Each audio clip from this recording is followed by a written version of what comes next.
আসসালামু আলাইকুম ফ্রেন্ড, আজকে বানাবো আলু দিয়ে গরুর মাংসের ঝোল।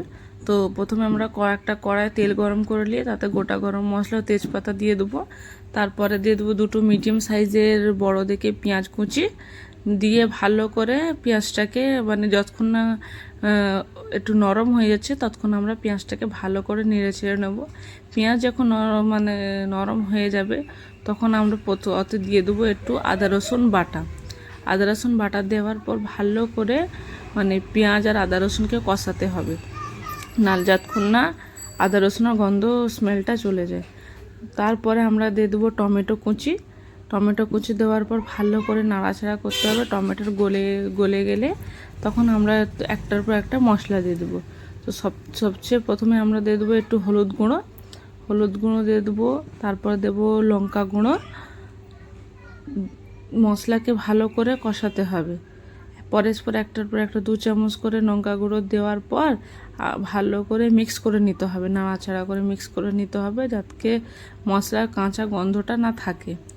টমেটোগুলিকে আমরা একটু চামচের সাহায্যে ভেঙে নেব। তারপরে দেবো একটু ধনিয়া গুঁড়ো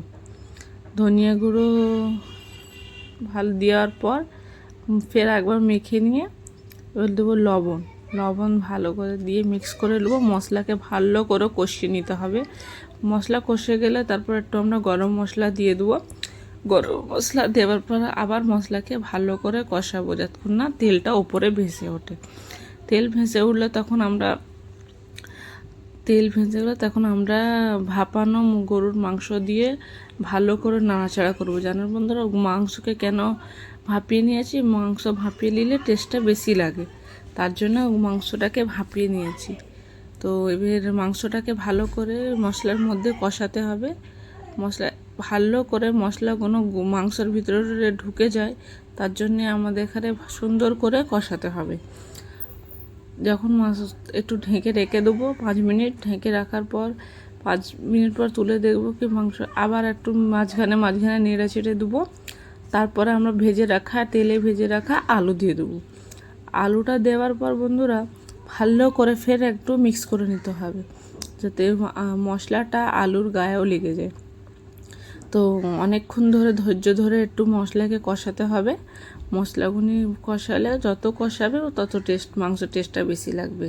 দেখো বন্ধুরা, মাংস থেকে জল ছেড়ে দিয়েছি। এই জল থেকে আমরা একটু ভালো করে কষিয়ে নেবো। কষিয়ে নেওয়ার পর দেখতে পাচ্ছেন কত সুন্দর করে মশলা লেগে গেছে। ওপর থেকে একটু শাহি গরম মশলা দিয়ে দেবো। শাহি গরম মশলা দেওয়ার পর আবার আমরা ভালো করে চামচের সাহায্যে ভালো করে নেড়ে চেড়ে নেবো, ভালো করে কষাবো। জানেন তো গরুর মাংসতে একটু মশলা বেশিই লাগে। তো মশলা কষানো হয়ে গেছে বন্ধুরা।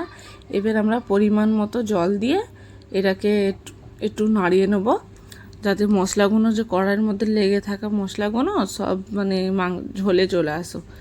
তো আমরা পরিমাণ মতো একটু জল দিয়ে নাড়িয়ে রেখে দিলাম। তো চাপা দিয়ে রেখে দেবো এখন আধ ঘন্টার জন্য করবো। আধ ঘন্টা পর দেখুন বন্ধুরা ফাইনাল লুক। তো আমাদের একটু ঝোল আছে, তো এবার ঝোলটা একটু ঝোল হলে ভালো হয়।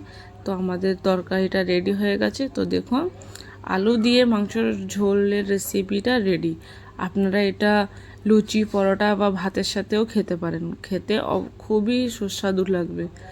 আর আমার ভিডিওটা আপনাদের কাছে কেমন লেগেছে অবশ্যই কমেন্ট করে জানাবেন। আর আমার ভিডিওকে লাইক করবেন, কমেন্ট করবেন, শেয়ার করবেন যাতে আমি আরও ভালো ভালো ভিডিও আপনাদের কাছে শেয়ার করতে পারি। তো দেখা হচ্ছে